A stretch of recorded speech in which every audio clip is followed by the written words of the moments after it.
Sir మీ పేరండి? నా పేరు అడుసుమిల్లి లక్ష్మణరావు అండి. లక్ష్మణరావు గారు ఎన్ని ఎకరాలు రైతండి మీరు? నేను సొంతం ఒక 4 ఎకరాలు ఉందండి. కౌలు ఒక 25 ఎకరాలు చేస్తానండి. ఓకే. ఎలా ఉందండి ఇప్పుడు నిన్న అన్నదాత సుఖీభావ వేశారు కదండి, పడ్డాయండి? నాకు పడినాయండి. ఎలా ఉందండి ఈ ప్రభుత్వం వచ్చిన తర్వాత రైతులకి ముఖ్యంగా ఎలా ఉంది అసలు? ఈ తొలిదేశ వేయడంతో ఇప్పుడు ఊడుపులు ఊడ్చుకున్నామండి. కలుపులకిన్ను పిండికి ఉపయోగకరంగా ఉంటాయండి ఈ డబ్బులు వచ్చేవరకు. రెండో దశ మాత్రం మళ్ళీ కోత కోసే సమయంలో మళ్ళీ ఇస్తామంటున్నారండి. అది చూడాలండి. ఓకే. ముఖ్యంగా ఇప్పుడు రైతులకు సంబంధించి కాలువల్లో నీరు కానీ బాగానే వస్తున్నాయా? అంటే పూడికలన్నీ తీసారా? గతం మీద బాగుందండి. ఇప్పుడు గతంలో ఎట్లా ఉండేదండి? గతం పూడికలు తీయలేదండి. నీళ్లు పై ఆళ్ళకే సరిపోయి కింద ఆళ్ళ దాకా వచ్చాయి కాదు. ఇప్పుడు కింద ఆళ్ళ దాకా అన్ని శుభ్రంగా నీళ్ళు వస్తున్నాయండి. ఇప్పుడు మురుగు పోవటానికి కూడా కొంచెం సదుపాయంగా ఉందండి. అది అంతా బాగున్నాయండి. ఇప్పుడు ఇంతకుముందు ఎలా ఉండేదండి? ఇప్పుడు మురుగు పోయేది కదండి. కింద పొలాలన్నీ మునకబడాయి. అది పూడికి తీయడం వలన కింద పొలాలు మురిగేమో పోతున్నాయండి. ఇప్పుడేమో పై పొలాల నుంచి కింద పొలాల వరకు పంట నీరు మాత్రం సవ్యంగా సక్రమంగా అందుతున్నాయండి. అంటే ఈ గవర్నమెంట్కి పాత గవర్నమెంట్కి తేడా ఏంటంటే, ఇప్పుడు రైతులకు సంబంధించి ఇప్పుడు ఉడుపులు ఉడిశారు అంటే తర్వాత వడ్లు అంటే అమ్ముతారు కదా, కొనేటప్పుడు కానీ కొనుగోలు ప్రక్రియలో కానీ ఏమైనా మార్పు వచ్చిందా గతానికి ఇప్పటికి? అవునండి, మార్పు కనపడుతుందండి. మనకు డబ్బులు ఇవ్వటం కానీ, రైతు భరోసాలో చెప్పడం కానీ, అన్నదాత సుఖీభావ డబ్బులు పడతాం కానీ, దానికి దీనికి కరెక్ట్గా సర్టెన్ టైంలో పడుతున్నాయండి. అంతా బాగుందండి. ఇప్పుడు అంటే కొనుగోలు చేసేటప్పుడు వెంటనే డబ్బులు పడుతున్నాయండి. అంటే వాళ్ళు 48 గంటల లోపే డబ్బులు వేస్తున్నాం రైతుకి అని చెప్తున్నారు. నిజంగా అట్లా వేస్తున్నారా లేదంటే ఎక్కువ రోజులు సమయం పడుతుందా? 48 గంటల్లో వస్తున్నాయండి. చిన్న చిన్న ప్రాబ్లమ్స్ వలన కొందరికి పడలేదండి. అది వాళ్ళు నెంబర్లు తప్పులు ఇవ్వటం వలన అవి కూడా మళ్ళీ వారం రోజులు రెక్టిఫై చేసి మళ్ళీ వచ్చేసినాయండి. ఇబ్బంది ఏమి లేదు. ఇంతకుముందు పాత ప్రభుత్వంలో ఎన్ని రోజులకు పడేవండి? 21 రోజు వచ్చి పడేయండి. 21 రోజు అన్నారు కానీ నెల రోజులు, నెల 15 రోజులు కూడా ఆగిన రోజులు ఉన్నాయి. ఇప్పుడు బాగానే ఉందండి. ప్రజెంట్ అయితే బాగానే ఉందండి. అంటే ఇప్పుడు రైతుకి వెంటనే అమౌంట్ వేయడం వల్ల ఎటువంటి అంటే బడ్డెన్ తగ్గుతుంది? మేము ఎరువులు కొంచెం అప్పు తెచ్చుకుంటామండి. మేము అప్పులు కట్టుకోవడానికి, కౌలు కట్టుకోవడానికి ఇబ్బంది లేకుండా ఎమ్మటే ఇప్పుడు రైతు పంట వేయగానే రైతు అడుగుతాడండి, మా డబ్బులు మాకు రావాలి, మా డబ్బులు ఇవ్వలేదంటే అని అడుగుతారు. ఆ ఇవ్వడానికి కానీ, మేము ఎరువుల కోట్లో కట్టుకోవడానికి కానీ, చేతిలో మనం వాడుకోవడానికి కానీ ఎమ్మటే పడతాం వలన మాకు చాలా లాభంగా ఉందండి. అంటే ఓవరాల్గా చంద్రబాబు వచ్చిన తర్వాత రైతులకి ఎలా ఉందంటే ఏం చెప్తారు? ఓవరాల్గా పర్లేదండి, ఇబ్బంది అయితే లేదండి. రైతులు బాగుంటున్నారండి, బాగున్నారు అంతా. అంటే చంద్రబాబు వస్తే పంటలు పండవు, వర్షాలు పడవు అని చెప్పి అంటారు కదా, అంత అపోహ అండి. అది ఊనే తెలియదు గిట్నాలు మాట్లాడే మాటలు కానీ ఇబ్బంది లేదండి. మరి సూపర్ 6లో భాగంగా చాలా హామీలు ఇచ్చారు కదండి ఆయన. పెన్షన్ పెంచడం కావచ్చు, అండ్ గ్యాస్ పథకం కావచ్చు, ఇప్పుడేమో రీసెంట్గా తల్లికి వందనం వేశారు, ఇప్పుడు అన్నదాత సుఖీభావ వేశారు, రేపు పొద్దున్న ఫ్రీ బస్ ఇస్తాను. ఇవన్నీ గ్రామాల్లో ఉన్న ప్రజలకు అందుతున్నాయండి పథకాలు? అందుతున్నాయని చెప్తున్నారండి. మనం కొన్నిటి అర్హతలు ఉన్నాం, దాంట్లో కొన్ని అర్హతలు ఉన్నాం. కొన్నిటికి అందుతున్నాయి అన్నారు కానీ కొన్ని తెలియదండి. కొన్ని మాత్రం అందుతున్నాయని మా గ్రామంలో చెప్తున్నారండి. కొన్ని మాత్రం అందుతున్నాయి. అంటే గత ప్రభుత్వానికి ఈ ప్రభుత్వాన్ని చూసుకుంటే ఏ ప్రభుత్వం పనితీరు బాగుందండి? ప్రజెంట్ ఉన్న ప్రభుత్వం గూడెం ప్రభుత్వం బాగుందండి. ఇది బాగా ఉపయోగకరంగా ఉందండి. రోడ్లు కావచ్చు, డ్రైనేజీలు కావచ్చు, ఇవన్నీ జరుగుతున్నాయి, ఇబ్బంది లేదండి. ప్రజెంట్ ఇదివరకు ఇప్పుడు చాలా తేడా ఉంది. రోడ్ల విషయంలో చాలా తేడా ఉందండి. సార్ ఇప్పుడు రైతులకు సంబంధించి మీకు ఇంకా ఏమైనా సమస్యలు ఉన్నాయండి? 90% అయితే లేవు కానీ మెయిన్ సమస్య ఒకటి ఏర్పడిందండి. ఈ పిండి కట్టలు ఒకటి సొసైటీలో దొరకట్లేదండి. సొసైటీ అంటే పిఎస్సిఎస్లో దొరకట్లేదండి. ప్రైవేట్ మార్కెట్లో విరిగా లభిస్తున్నాయండి. మరి ఎక్కడి నుంచి వస్తున్నాయో, మరి ఇక్కడ ఎందుకు రావట్లేదో, మరి అధికారి తప్పో ఎక్కడ తప్పో మాకు అర్థం కావట్లేదండి. మాకు సమయానికి అందట్లా. ఇంకో 10 రోజులు దాగండి, 10 రోజులు వచ్చి పిండి చేసుకుని మేమేం చేసుకోండి. ఇప్పుడు అవసరానికి పిండి దొరకట్లేదండి. అదండి. అంటే ఎందుకు ఎప్పటి నుండి ఇబ్బంది పడుతున్నారు? 4 రోజుల నుంచి కృత్రిమైన ఇది చేశారో, కొరత చేశారో, లేకపోతే ఎందుకు చేశారో మాకు అర్థం కావట్లేదండి. బయట ప్రైవేట్ మార్కెట్లో 10 రూపాయలు 20 రూపాయలు ఎక్కువ చేసి అమ్ముకుంటున్నారండి. అక్కడ ఎందుకు దొరుకుతున్నాయో, సొసైటీలో ఎందుకు దొరుకుతున్నాయో అర్థం కావట్లేదండి. అదొక్కటి మాత్రం మీ దృష్టి దొరుకుతున్నాయి కానీ ఇక్కడ మనకి సొసైటీలో దొరకట్లేదండి. అదొక కారణం. సొసైటీలో అడిగితే ఇంకా వస్తాయి, 10 రోజులు వస్తాయి, 10 రోజులు వస్తాయి, 5 రోజులు వస్తాయి అంటున్నారండి. అప్పుడు వచ్చినా మాకు ఉపయోగం లేదండి. ఎందుకు ఉపయోగం లేదు? వచ్చే టైంలో 15 రోజుల్లోపు వస్తే మాకు ఉపయోగం అండి. తర్వాత ఎందుకు చేసినా మాకు ఉపయోగం లేదండి. పెద్దయినా మీ పేరండి? మధుసూదన్ రావు, యార్లగడ్డ. మధుసూదన్ రావు గారు ఎన్ని ఎకరాలు రైతండి? నాకు సొంతం లేదండి, అంత కౌలు 20 ఎకరాలు కౌలు చేస్తున్నాను. ఎలా ఉంది రైతులకి చంద్రబాబు వచ్చిన తర్వాత? బాగుందండి. మాకు చంద్రబాబు వచ్చిన తర్వాత అని కాదు, మధ్యలో 5 ఏళ్ళు బ్రేక్ పడింది కానీ లేకపోతే ఇంకా బాగుండేది. మన జగనన్న ప్రభుత్వం రాగానే మొదటి 2 పంటలు మద్దతు ధర కాడికి 200 తక్కువకి ఇచ్చారు బస్తాకి. అదేం చేశారు, సివిల్ సప్లై మినిస్టర్ కోడాలి నానిగా ఉన్నాయి, ఎవరన్నా ఉన్నాయి, వాళ్ళు తక్కువ. తర్వాత లాస్ట్ టైం కాడి నుంచి బాగానే వస్తున్నాయి. జగన్మోహన్ రెడ్డి కూడా ఎలక్షన్ ముందు ఇచ్చారు. ఇప్పుడు మట్టుకి 45 గంటల్లో డబ్బులన్నీ పడిపోతున్నాయి. పోయిన డిసెంబర్ జనవరి తోలిని కూడా అన్నీ గట్టిగా వచ్చేసి తోలినట్టు మాకు గట్టుకుండా. ఇంకైతే ఏంటంటే మరి అది మనం చెప్పుకోదగ్గది కాదు. అపరాల ధరల మట్టుకు అది సెంట్రల్ గవర్నమెంట్ చేయాలి. అది లాస్ట్ ఇయర్ 98 అమ్మాము, 68 అమ్ముతున్నాం. బస్తాకు 3000 కాడికి యావరేజ్ 6-7 బస్తాలు పండితే 20,000 పోతున్నాయి, మనకు మిగిలేవి పోతున్నాయి అవి. అదొకటి సెంట్రల్ గవర్నమెంట్ దగ్గర మన స్టేట్ గవర్నమెంట్ కూడా తీసుకుని మద్దతు ధర ఇంకా పెంచాలి. ఈ ఖర్చులకు తగ్గట్టు 74 ఉంది మినువులు. ఆ 74 అది 10,000 ఉండాలండి, 10,000 తక్కువ ఉండకూడదు మద్దతు ధర. అట్లయితే మాకు రైతుకి గిట్టుబాటు అవుతుంది అపరాల ధర. ఇప్పుడు ఎలా ఉందండి ఈ చంద్రబాబు వచ్చిన తర్వాత పంటలు ఎలా పండుతున్నాయి? వర్షాలు పడుతున్నాయా? నీళ్లు ఉంటున్నాయా? నీళ్లు పుష్కలంగా ఉన్నాయండి. వర్షాలు అంటే అది ప్రకృతి ఎవరు చేసేది కాదు. నీళ్ళు అన్నీ సక్రమంగా వచ్చేసినాయి, అన్నీ పుష్కలంగా ఉంటున్నాయి. డ్రైనేజీలు కూడా మాకు ఎక్కడికక్కడ కాలువల్లో నీళ్ళు వస్తున్నాయండి. పుడికలు తీసారా? నాకు పూడికలు తీసి మెయిన్ బుడినటికి కూడా ప్రతి వంతునికి 4-3 వాళ్ళకి కలిపి ఒక పొక్కులైన పెట్టేసి ఉడమేర వస్తుందాము అని ముందుగానే క్లియర్ చేసేసారు. మురుగంతా క్లియర్ చేసేస్తున్నాను. ఇప్పుడు చేస్తాను, బాగా ఉంది. ఎలా ఉంది చంద్రబాబు పాలనలో? రైతులు సంతోషంగా ఉన్నారా? సంతోషంగానే ఉన్నామండి. అంటే జగన్మోహన్ రెడ్డి పాలనలో ఉన్నారు అట్లా అని కాదు.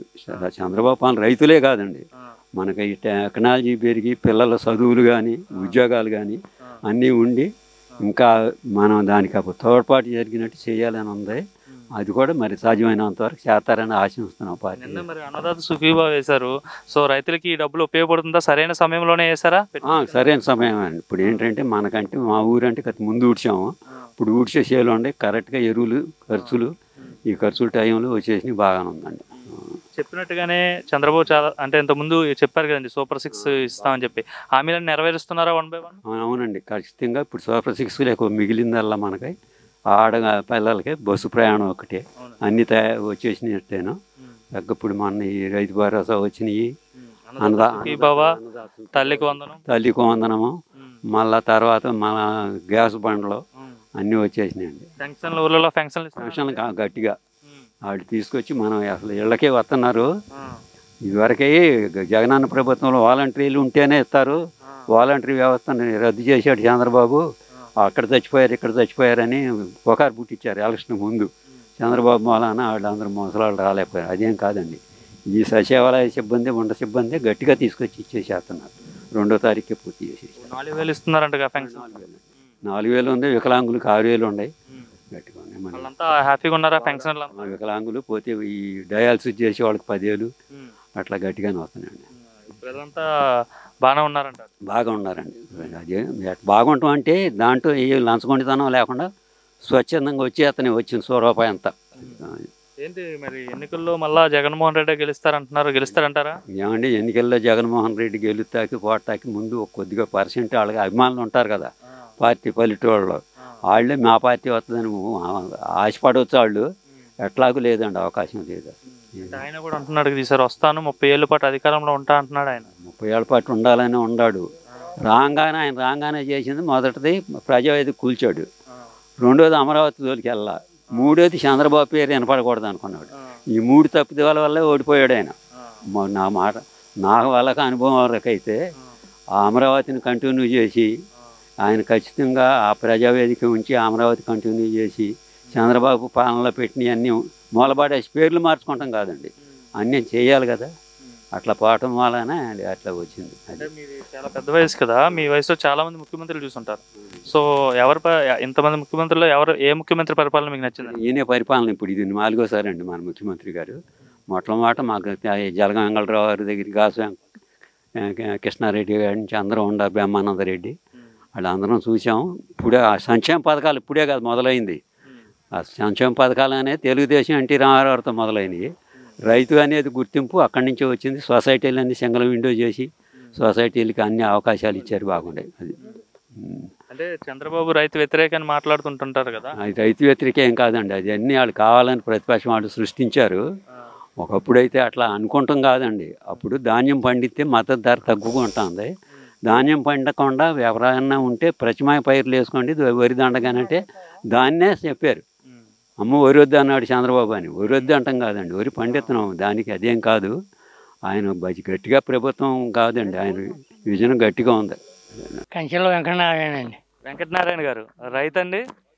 రైతేనండి. ఎన్ని ఎకరాలు ఉందండి? 2 ఎకరాల 10 సెంట్లు పొలం ఉందండి. 2 ఎకరాలు 10 సెంట్లు ఏం వేసారండి? 2 ఎకరాలు 10 సెంట్లు వరేనండి. ఓకే, వరే మొత్తం వరే వేసారు. వరేనండి.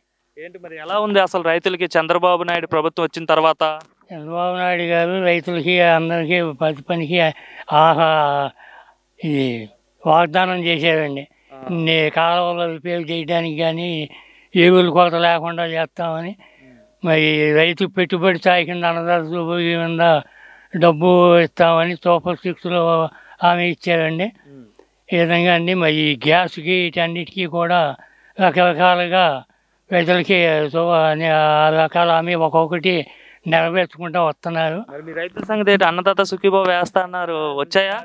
వచ్చినాయండి, నిన్న వచ్చినాయి మెసేజ్లు వచ్చాయా ఫోన్కి? వచ్చినాయండి. ముఖ్యమంత్రి గారికి, ప్రధానమంత్రి గారికి కూడా వచ్చినాయండి. అందరికి ప్రధానమంత్రి గారికి, చంద్రబాబు నాయుడు గారికి నమస్కారాలు. మాకు నీళ్ళు కాలువలు, ఇరిగేషన్ కాలువలు కూడా బాగా తవ్విచ్చారు ఈ సంవత్సరం. అన్నీ మాకు బాగానే ఉన్నాయి. ప్రభుత్వంలో ఎట్లా ఉండేవండి కాలువలు?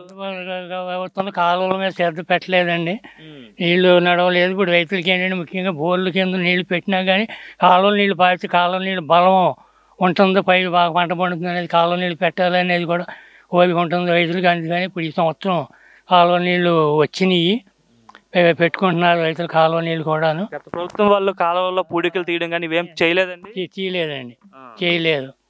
ఇక్కడ ఇక్కడ అందరూ కూడా దాని పనిచేసే వాళ్ళందరూ కూడా, కింద స్థాయి సిబ్బంది అందరూ కూడా బాగా పనిచేస్తున్నారు, శ్రద్ధ తీసుకుని పట్టించుకుని చూస్తున్నారు అందరూ. రైతులకి ముఖ్యంగా ఎలా ఉందండి ఇప్పుడు చంద్రబాబు ప్రభుత్వం వచ్చిన తర్వాత? రైతులకి ఎలా ఉంది, అంతకుముందు ఎలా ఉండేది? ముందుకంటే ఇప్పుడే బాగుందండి, ఇప్పుడే బాగుంది. ఇప్పుడు అన్నదాత సుఖీభావ వేశారు సూపర్ 6 భాగంగా. గ్యాస్ సబ్సిడీ కూడా వస్తుందండి. మీకు గ్యాస్ సబ్సిడీ వస్తుందండి నాకు. మరి మీకు పెద్ద వయసు కదా, పెన్షన్ వస్తుందా? పెన్షన్ వస్తుందండి. పెన్షన్ కూడా వస్తుంది. ఎంత వస్తుందండి మీకు? 4000 అండి. 4000. ఇంతకు ముందు ఎంత వచ్చేదండి? ముందు 3000 అండి. 3000 వచ్చేది. సో చంద్రబాబు వచ్చిన వెంటనే 1000 రూపాయలు వెంటనే పెంచుతా అన్నారు, పెంచారండి. సమయానికి ఇస్తున్నారండి? ఉదయాన్నే ఇస్తున్నారు, ఇంటికి వచ్చే ఇస్తున్నారండి. ఇంటికి వచ్చే ఇస్తున్నారు. అంటే ఓవరాల్ గా చంద్రబాబు నాయుడు చెప్పిన పథకాలన్నీ ఇస్తున్నారు. అన్ని ఒక్కొక్కటి చేసుకుంటా వస్తున్నారండి. ఒక్కొక్కటి అన్ని ఒకేసారి చేయలేదండి, ఆయన ఒక్కొక్కటి అమలు చేసుకుంటా వస్తున్నారు. మరి ఇప్పుడు పంట ఇప్పుడు వేసారు కదా, నెక్స్ట్ వడ్లు కొనేటప్పుడు ఎలా ఉంది గవర్నమెంట్ పద్ధతి? ఇప్పుడు మొదటి సంవత్సరం కదా ఒక్కసారి పంట ఆయన వచ్చినాక వచ్చింది, రాబోయే రెండో పంట కొంచెం అనుభవం పెంచుకుని వడ్లు కత్తి లేట్ అవ్వకుండాను చేయకుండాను వర్షాలు పడి మొన్న అమ్మారు కదా ఆయన వచ్చిన తర్వాత. ఆయన అమ్మేటప్పుడు వడ్లు కొనేటప్పుడు ఎన్ని రోజుల్లో డబ్బులు పడ్డాయి మీకు? డబ్బులు తొందరగానే పడినాయి, అయితే వర్షాలు దీనివల్ల వడ్లు ఏరటం కొంచెం లేట్ అయ్యింది, సంతులు ఇవ్వడం అది కొంచెం లేటు. అవి కూడా కొత్తగా గవర్నమెంట్ మొదటి సంవత్సరం అయితే అటువంటివి లేకుండా వచ్చే సంవత్సరం పంటకి. అంతకుముందు పాత ప్రభుత్వంలో, జగన్ గారి ప్రభుత్వంలో ఎలా ఎన్ని నెలలు పట్టేది డబ్బులు పడేది? డబ్బులు చాలా నెలలు పెండింగ్ ఉన్నాయండి. మరి చంద్రబాబు వచ్చిన తర్వాత రెండు మూడు రోజుల్లో పడ్డాయి. వాళ్ళు వెళ్ళే ముందు పెండింగ్ ఉన్న డబ్బులు అవి కూడా ఈ ప్రభుత్వం వచ్చిన తర్వాత చెల్లించారండి వీళ్ళు. ఓకే, వాళ్ళు పెట్టిన బకాయిలు వీళ్ళు రైతులకి. అంటే చంద్రబాబు వచ్చిన తర్వాత 2 రోజుల్లోనే డబ్బులు పడ్డాయి అకౌంట్లు అంటారు, నిజమేనా? నిజమేనండి, మూడో రోజుకి పడినాయి. ఇప్పుడు లేట్ గా పడడం వల్ల ఎటువంటి ఇబ్బందులు పడతారు? వెంటనే పడితే ఏంటి? ఇప్పుడు ఈ మెషిన్లకి వాటికి పనులకు వచ్చిన వాళ్ళు వెంటనే పని అవ్వగానే డబ్బు అడుగుతారు, మరి వాళ్ళకి పే చేయాలి కదా, అందుకేనండి. ఓకే, ఇప్పుడైతే ఓవరాల్ గా చంద్రబాబు ప్రభుత్వం వచ్చిన తర్వాత రైతులు కావచ్చు అందరూ బాగున్నారు, అందరూ సుభిక్షంగా ఉండాలండి.